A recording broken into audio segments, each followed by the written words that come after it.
Hey guys, welcome back. It is your favorite Gimp with a Limp, and I am back with Escape from Project Riese. This is the next one from Escape from Stalingrad Z. Excellent game. I had a whole lot of fun with that one previously, and now they have come out with the next in the series. So let's do what we usually do. And oh, let me not forget to say that it is by Raybox Games. Almost forgot to say that. Not a review copy. I did back this Kickstarter, but let's do what we usually do. Head down to the table, take a look at the components, how the game plays, and we'll come back up here for some final thoughts. All right, so here we are down at the table. We're going to do what we usually do. We're going to go over the components and then go over a little bit how the game is played, and then we'll pop back out for some final thoughts on the game. Now, if you guys saw my coverage of Escape from Stalingrad Z, you're probably going to know I like this game. I was very, very fond of their first one. Thrilled to see them do a second. I like how they've done everything, and I especially like how with their pledge levels, it kind of left it up to the player on what level of components that you needed for yourself. You could have a base version, cheaper version that just had the tokens, like the little round ones here, or you could step up to ones that included standees, or you could go into the miniatures if you wanted to spend the big bucks on the game. Now, I got the middle ground version of the game. It came with a handful of minis, but not the full plethora of minis that you could get with the game, and I chose that for a reason.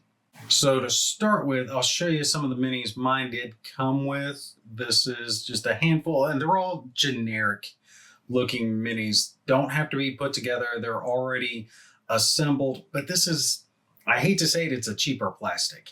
It really is. It's I don't know, Army Man plastic is the best way I can describe it. So the details are there, but they're not great details.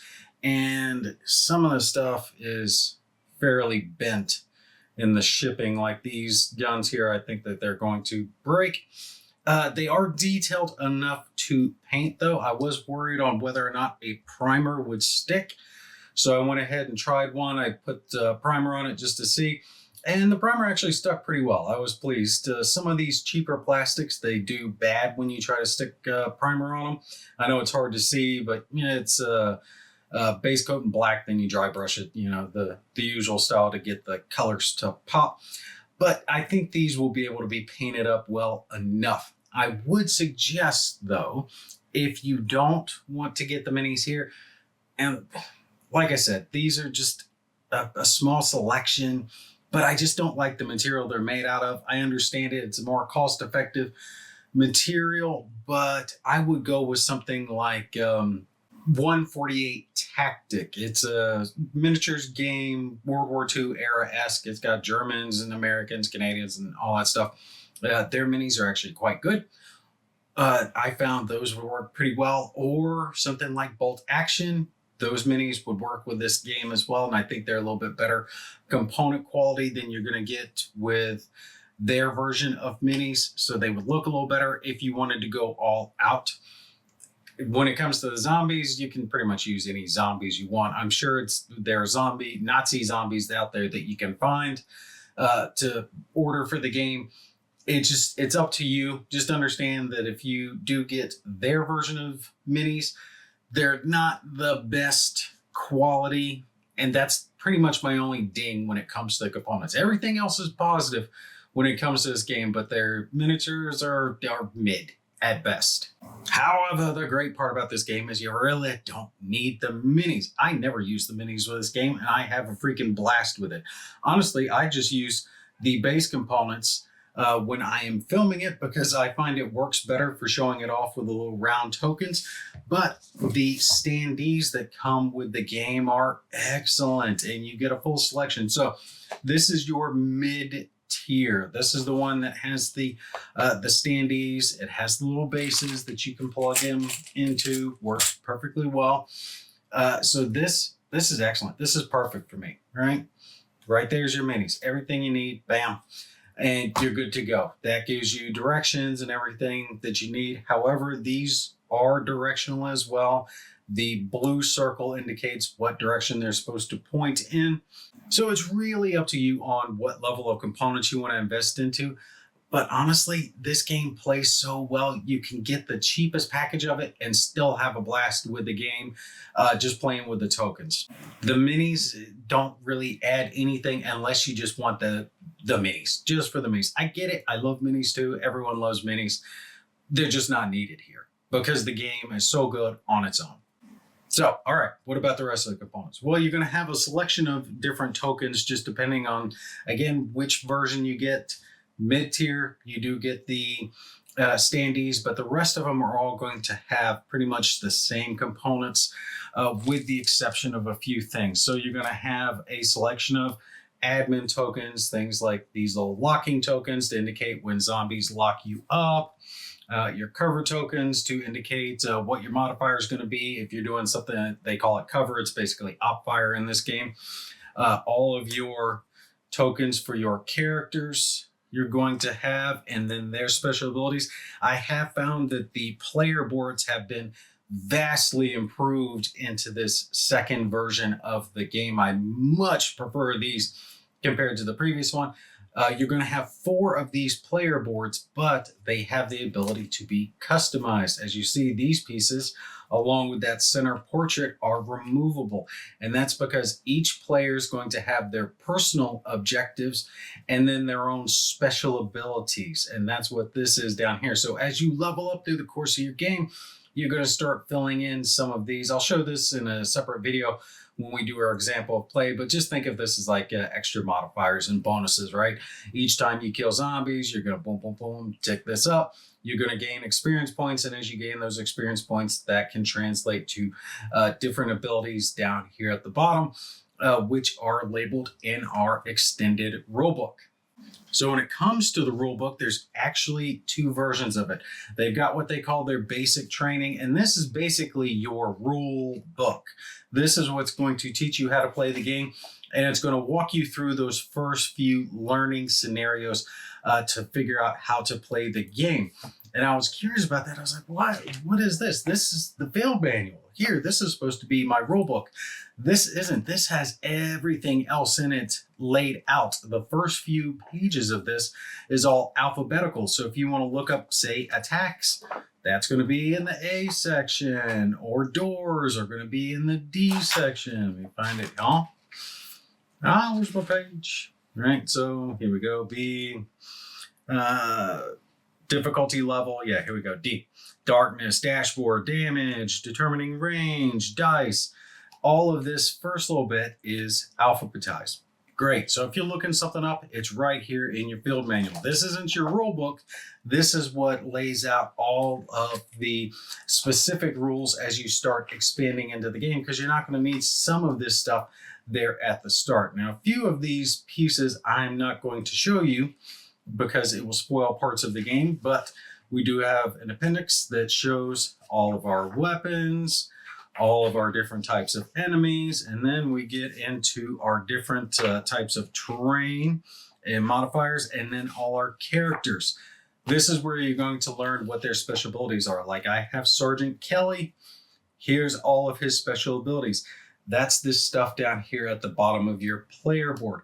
So for example, with him right now, I have Brawler when attempting to break a lock. So if a zombie's on top of you, this gives him a modifier. Makes it easier for him to get away. All of your different characters are listed down here. Now, I'm not going to scroll any further back through here because some of these pages, the back of it gets into the what happens as you go through the course of the campaign. So as you're doing this, you're going to have your little blurbs down here, and it'll tell you to reference things like here, read entry number 8 when you get to that part of the game. You're going to find that in the back of your field manual. It's telling you what happens throughout the course of the campaign. It's nice because that way you can just lay this out and you've got all your rules and everything here, and you got your map right here, and you're good to go. And you don't have to try to thumb to the back of this book to find that information. It's back in your field manual, you're good to go. We also have a sheet. This is basically our campaign sheet. We're going to keep track of our threat and our different characters up here. You can have up to 4. Now, one of the rules in this game is once you've acquired 4 characters, that's going to be the 4 characters for your campaign.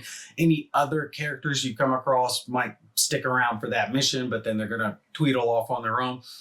So a way that I might house rule that for just myself personally, and something for you if you want to, is if you do acquire other characters, you could keep them on your team, but you can only use 4 in a mission. And maybe if one of your other characters dies, then you can bring in those extra ones. That's just me house ruling it. That's not how the game is to be played. Now you can download this sheet or print it off. The only other thing I would have liked to have seen them do is maybe make this a different material so it could be written on. You know, it is already glossy, but this is like a magazine page glossy, so it's not really something you could dry erase. I think it would stain it after a little while.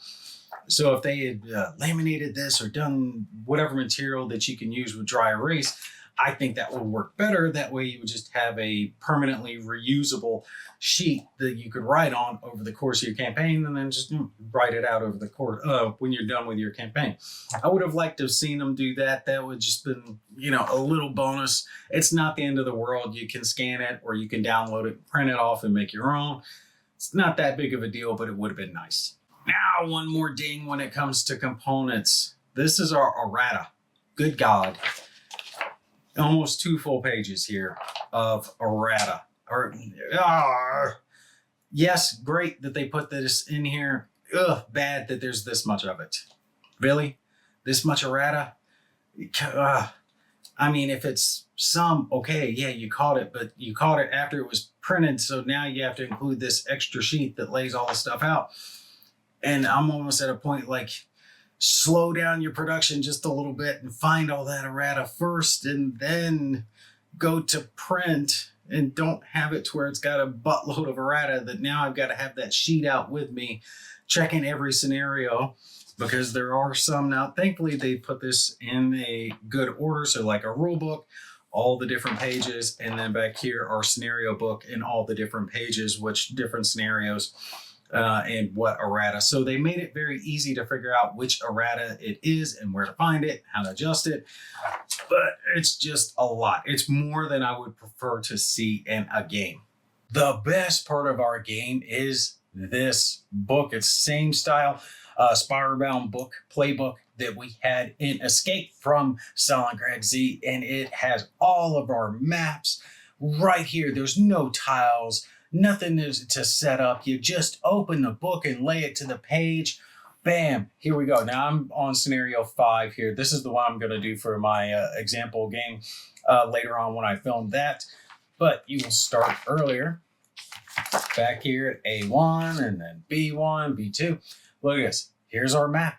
Here's our special rules.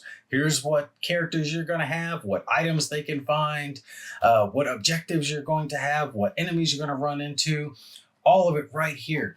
Think of all the different tiles this saves, because now every map can have its own special places. Like right here, we've got outside, right? Outside.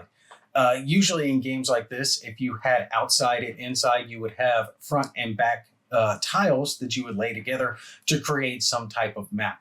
But what happens is you'll have anywhere between maybe 10 and 20 of these tiles, and all of your game maps are going to be built using those tiles. So there's really a sameness to it. They can't have some special location, a new lab or an outbreak or anything like that. Like here, we're actually in the location. We're down in the bunker where the zombies are doing our thing. This gives them the ability to have so many different places. Now, I'm not going to scroll to the back because, again, I don't want to spoil it, but I will tell you there are even some maps that are double-sized. So just like they had in Stalingrad Z, it will be a map that takes up both pages. So map here, and they're actually linked together. I just love this because this gives us something like, what, 30, 40 maps that you get to play through. All of them are going to be different. As you play through the game, all are going to be their own individual locations, because it's very easy to print out a page and much harder to print out tiles. Tiles is limited in options, whereas pages are limitless. I've seen other games taking this style of tactic to make their maps, and I really like when they do that because it makes your game portable, makes it easy. If you want to take this game and play it, if you're on a road trip, you're going somewhere, you can do that because you got the book right here. You just need the book, a few tokens, some dice, bam, bam, bam, good to go. You don't have to worry about having the space to set up all this stuff that's going to interconnect because you just get a page right here. Here's your rules. Here's your map. You're good. Move your tokens. Have fun. Again, this is one of the things that I thought they did so well with in Stalingrad Z. And Project Riese is just, it's more of what we already liked. So let's talk about our gameplay. How is the game played? Well, each one of our maps is going to have a setup. It's going to tell you where your characters are going to go. Your characters will be generally in places marked A and B. It can change as you go through your campaign. In this scenario, and this is right at the beginning, so I'm not really spoiling too much for you, but you've started with one character doing the A missions and another character who's doing the B missions. And this is the first one where they're running into each other. So you have Sergeant Kelly coming in from A, where he's jumped down through the ladder. And then you got, I think it's Nicole. Yeah, Nicole coming in from the B scenario. So now they're having the first one where they're running into each other. Easily marked where they're going to be. Then you have locations that have Z, which is where your zombies are going to start on the map. They are placed face down because until you have line of sight to them, you're not going to know what they are. You flip them over after you have exposed them. Down here at the bottom of our page, this is our turn tracker. And you see that it has S's marked on there, and that's spawns. That's where zombies are going to spawn on the map on the locations where they are marked. So S1, S1, S2. Things like your objectives are going to be marked O3, O2, there's an O1, yeah, O1 over here. Really easy to see. Easy to tell which terrain is blocking or hindering. Hindering terrain is stuff like difficult terrain, puts modifiers, harder to move through. That will be outlined in yellow. Stuff that's blocking is going to be like doors and walls. Doors, we've even got little standees we can put there. Boom. Hey, there's a door there. Then when we look over here on our left side, it's going to tell us our objective here. Our objective is to escape. And generally, you're going to be doing something. You're going to try to do whatever your thing is on the map and then leave the map before the zombies overrun you. On top of that, we've got a secondary objective of killing a armored zombie. There's an armored zombie somewhere in this mess. I'm hoping to kill him. And then once we search his body, that's a special action you can take. We can potentially find certain things over here. Those certain things will come into play on our character boards, where you will have things like your weapons that you pick up. You can carry a multitude of different weapons. Two-handed weapons will occupy both slots. So things like our M1 Thompson here constitutes as a two-handed weapon. So you can't have anything in offhand. But you can have a character like Nicole here, and she's got her two-handed weapon stored, and she's got a Luger in one hand and a knife in her offhand, so she can actually attack with both. There is a modifier for attacking enemies with the offhand. Like I already pointed out, we have things like our experience and personal objectives, but on top of that, we have also supplies and health. Health is easy to understand. You take damage, you take that down until you die. Supplies, things like ammo, medkits, and grenades. So when you are firing with your weapons, if you ever roll a 1 is bad. That means you have spent ammo. No matter how many dice you roll, though, you will only lose 1 ammo per shot fired. When we look at our tokens, let's take one as an example here. We look at our Luger here in the top left, that's a 1. If that number is higher, that's how many dice it rolls. So generally your submachine guns, machine guns, they're going to have 2 or 3, so they get to roll more dice. More chances to roll a 1 though. Bad. Bottom is going to be the weapon stats for range, and top is going to be weapon stats for trying to pistol whip someone, so hit someone with it. Here we will stun a zombie on a 6, and kill a zombie on a 9. And then we have a point blank range of 4. Point blank range is what they call it. It's basically your range. So what that means is you're counting your squares away from your target. You can fire past that number, but you incur a penalty. The penalty is whatever that number is there in the bottom right. So for every square past 4, we're going to add a 1 to the number needed to roll it. So if it was at 5, we would need a 7 or a 10, not a 6 or a 9. And just like any other game, line of sight, so if your shot is obscured or things like that, that will add modifiers as well. If you're running, it'll make it harder for you to hit them. All the different modifiers will apply. There in the top right, like I said, pistol whip. So if you're hitting them, and you will have some weapons like this, where you see the stats are the same because this is a knife. Knife means, yeah, no range. I mean, I guess you could throw it, but I don't think that rule's actually in this game. Has H there because it's hand to hand. You can't attack at a distance.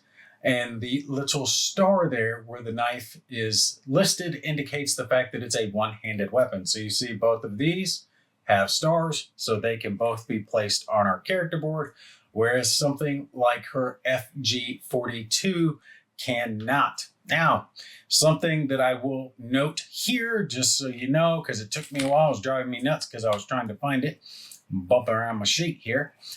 When you are first starting out in those A missions, you have one that is telling you to find a club for one of your characters, or you can potentially find a club.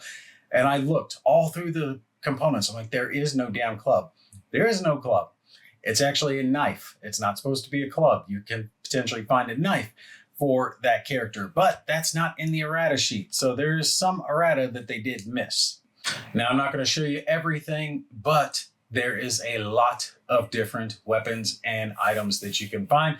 I will leave that up to you so you can discover it later on through the course of your own games. But there are a large amount of weapons and gear and explosives and flamethrowers and cool stuff that you can find through the course of your game to gun down all of these evil Nazi zombies.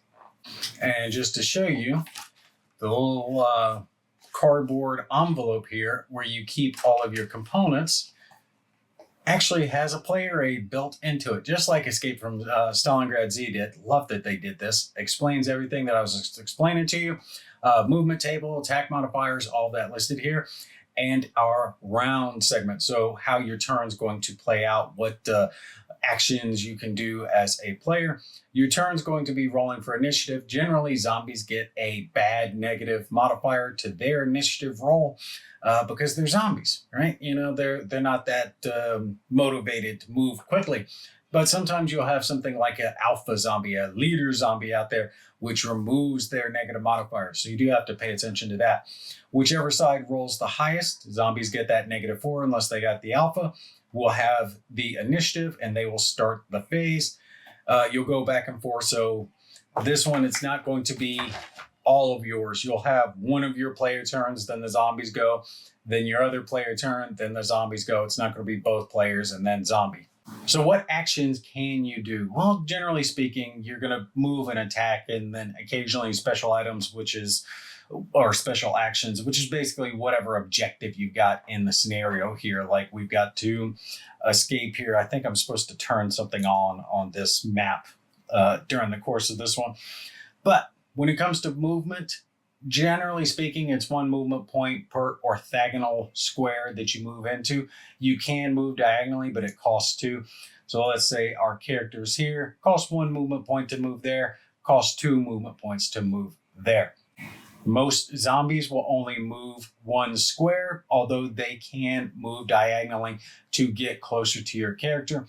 They also have an area of control, but it is only orthogonally related to them. So the zombie, this one's here, and I'm not flipping it because I don't want to reveal what's there just yet, would not be affecting Nicole. It only controls these, I keep wanting to say hexa squares, orthogonally adjacent to it. Actually, I went ahead and just grabbed one off map as an example. But let's just say there's a zombie there, beta, it's weak zombie. If Nicole wanted to use one of her actions to perform an attack, all right, now I just grabbed a regular zombie here just to throw down as an example. But when it comes to your player turns, you're going to have to pick whether your player is going to stand still, walk, or run. That will affect things like different shooting modifiers or attack modifiers. Let's say she is just walking this. Walking gives her 4 movement points. Running will give her 8 movement points. Standing still still gives her 0 movement points. But let's say she's walking. That means no modifier when she is shooting at the zombie.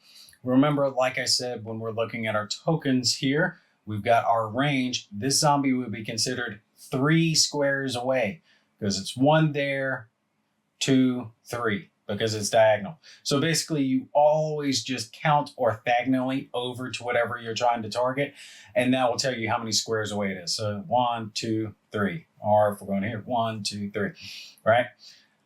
Easy to figure out what their range is. Since we are within the point blank range there, we could just roll our single die.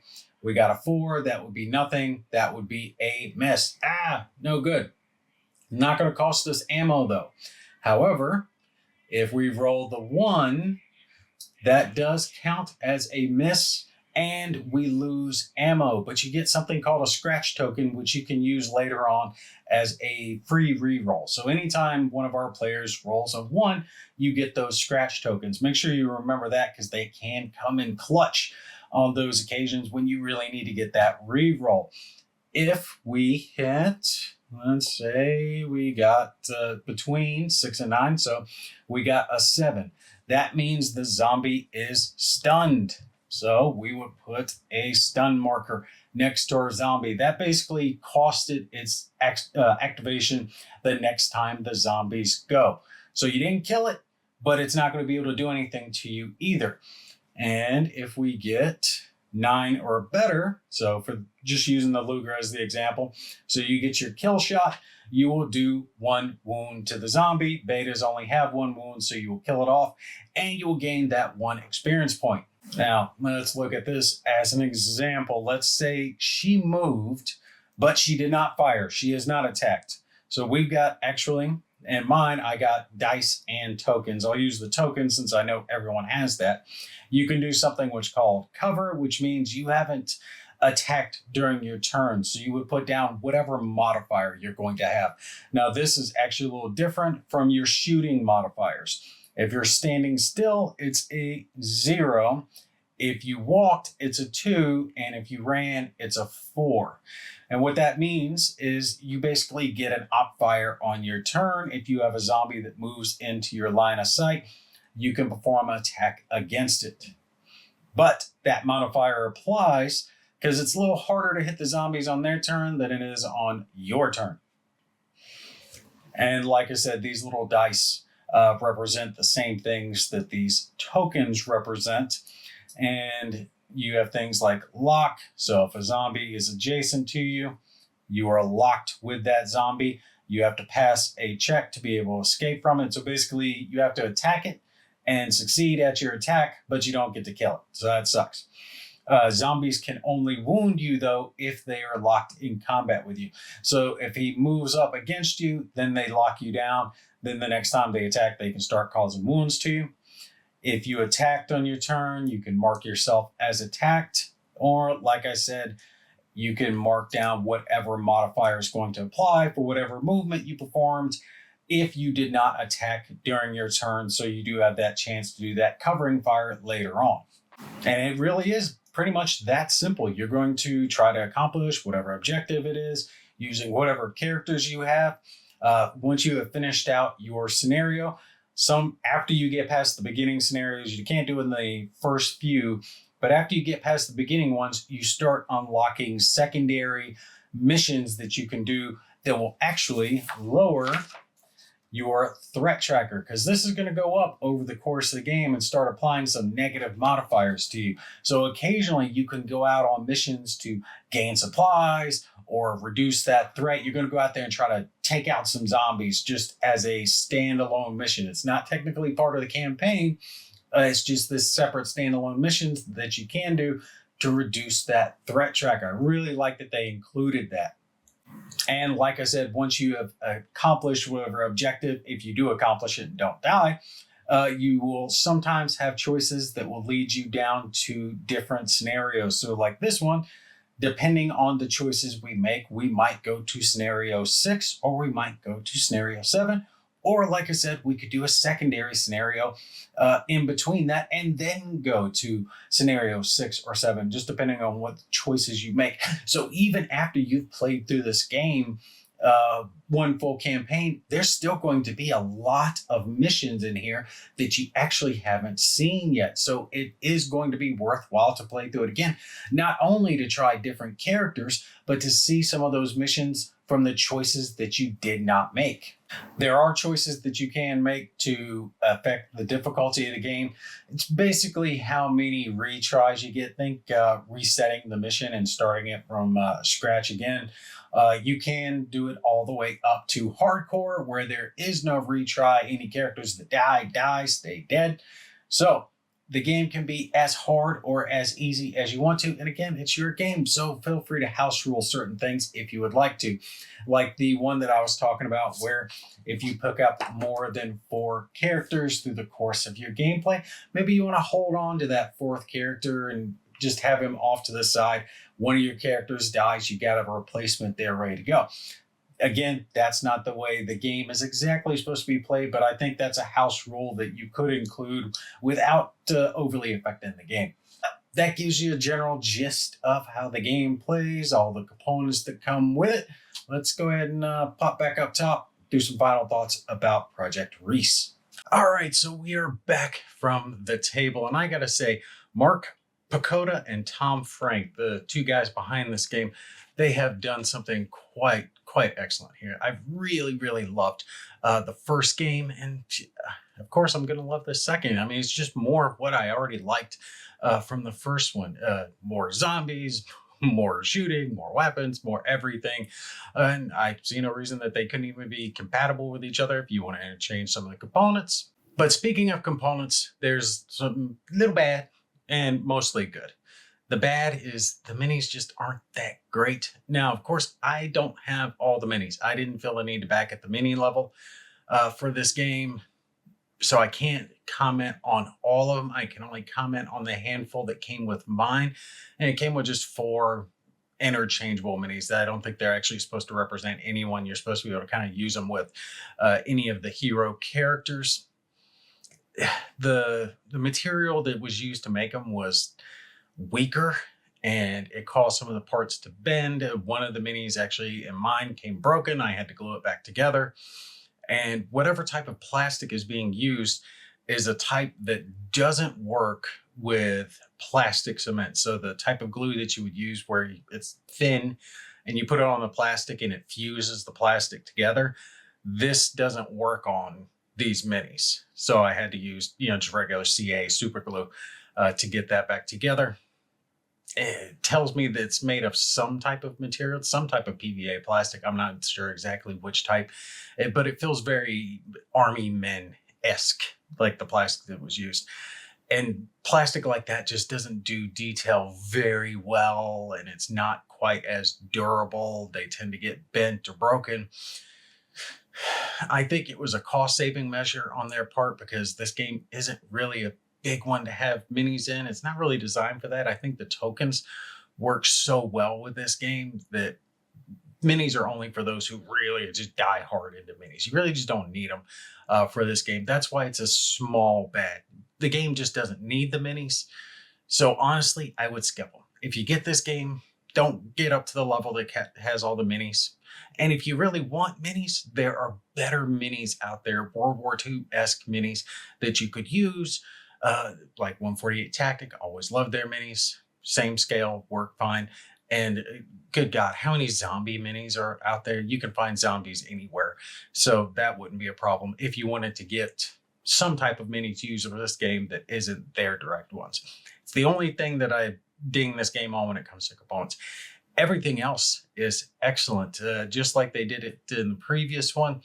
I like the different pledge levels allow you to get different components just depending on what you want. The pledge level I bought at the mid tier, you get the standees. It has standees for doors, standees for the zombies, for the hero characters.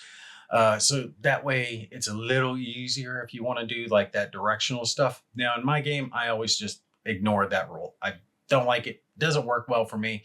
It's my game. It's a solo game for me, so I play it how I want it and I just ignore directions.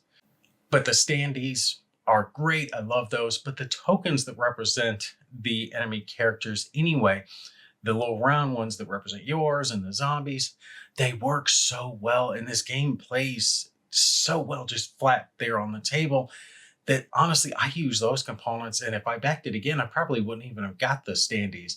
I do that because it has some extra components that come with it at that level, like the dice that you can use instead of the tokens that have all the different symbols on them, the 2, the 4, the 0, the attacked, or the locked in.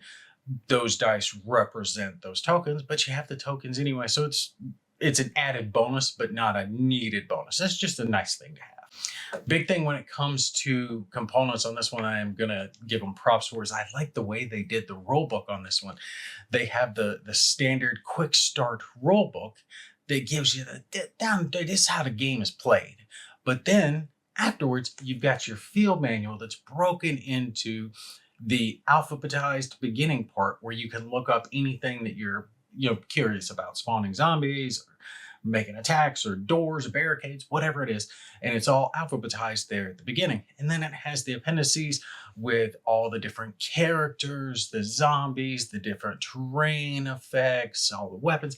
So this is excellent. I really like how they did this rule book. It makes it so easy to find any special rules or anything that you're trying to find. Like I was like, oh, okay, how do barricades work? Boom, just flick to B, there's barricades.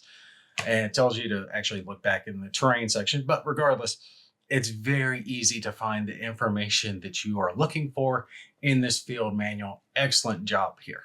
But the big thing is the gameplay, and the gameplay is just more of what we already liked. And there is so much gameplay here. And it all is wrapped into that single spiral bound book. And I'm including that with this portion.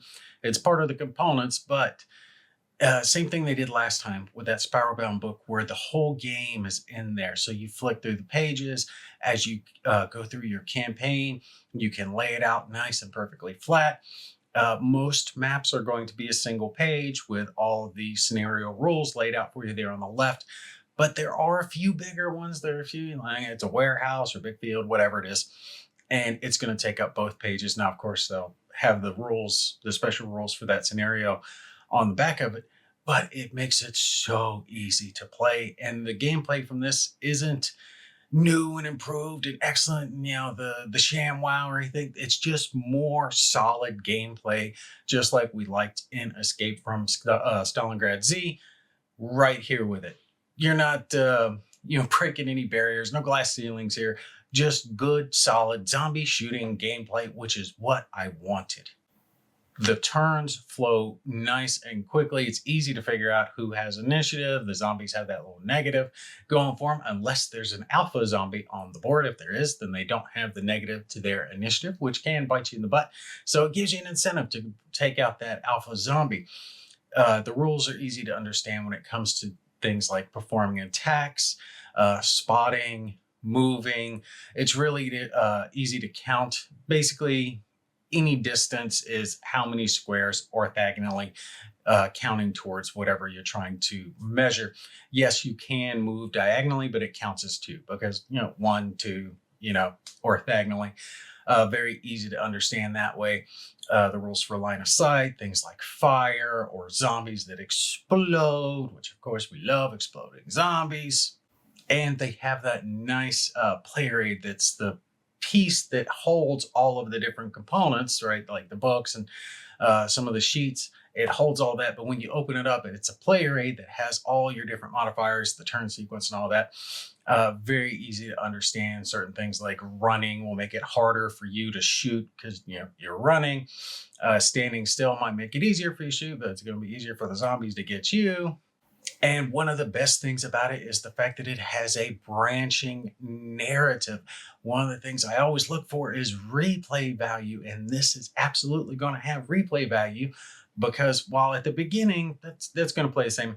Honestly, if it's me and I'm playing through the campaign, I would play through those first couple of scenarios, once the 1A, 1B, 2A, 2B. But if you're playing through the campaign again, I would probably just skip to 5 and then just pick your characters, take the equipment they would get, because that's just the starter stuff. That's kind of teaching you the game, getting you some basic equipment to be able to play it.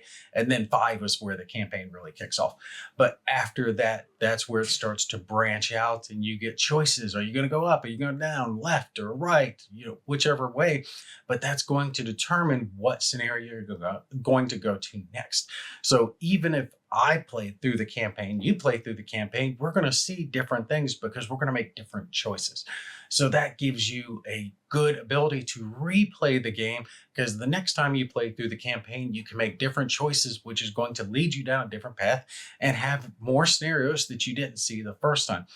And just thumbing through it, I haven't played too deep into this campaign just yet, but I'm guessing you could probably easily get 2, if not 3 good campaign plays through the game, still seeing some new stuff that you hadn't seen in your previous playthroughs of the campaign.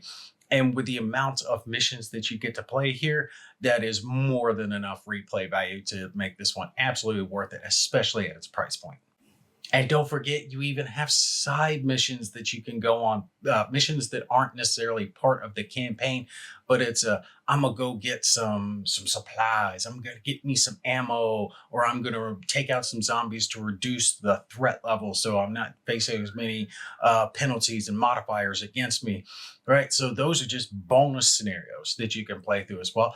But they did include rules that if you don't want to play through the scenarios, like maybe you played that scenario a couple of times, reducing your threat level, there is a chart that you can roll on to basically streamline the effect of playing that scenario. Always a nice inclusion, making that for the players. So if you played through it a handful of times, maybe you don't want to play it again, here's the chart you can roll on and figure out what you would have got had you played this scenario. But again, that's just for the side scenarios. That's not for the campaign. So at the end of the day, it is not any question that I'm going to give this one a recommend. This is a recommend for anyone who is into dungeon crawly, style games, miniature-esque games. But again, you don't have to have miniatures. The tokens represent the characters perfectly well. But anyone who likes that branching narrative, a campaign style game, if you got friends that you want to play this with, you can play through the campaign together. One of the things that I suggested, which I probably do for myself, is that if I play through the campaign and instead of just stopping at those 4 characters, I might pick up the extra characters and hold them in the rear. That way, if I have a character that dies, I can throw that new character into it. Now, the rules say not to do that, but hey, it's my campaign. I'm going to play through it my way. So if I had to rate this one, I would give it an 8 out of 10. Almost perfect. It's just straight solid. And that's really what you're looking for. It doesn't have to be perfect, but just good, solid gameplay all the way across the board, which is what this one delivers. So definitely recommend trying it out for yourself. Escape from Project Riese. If you can't find this one, there are probably still copies of Escape from Stalingrad Z out there floating around. I recommend both. Whichever one, they're both good. I would have to err on the side of Project Riese. It's a little new, improved. The player board's a little bit better. Components are a step up from their previous one, boss player boards and the like. Both are good, but you're going to get slightly better experience on Project Riese than you are on Stalingrad Z. All right, that's it for me. Hope you guys enjoyed this one. Y'all take care, and I will catch you in the next one.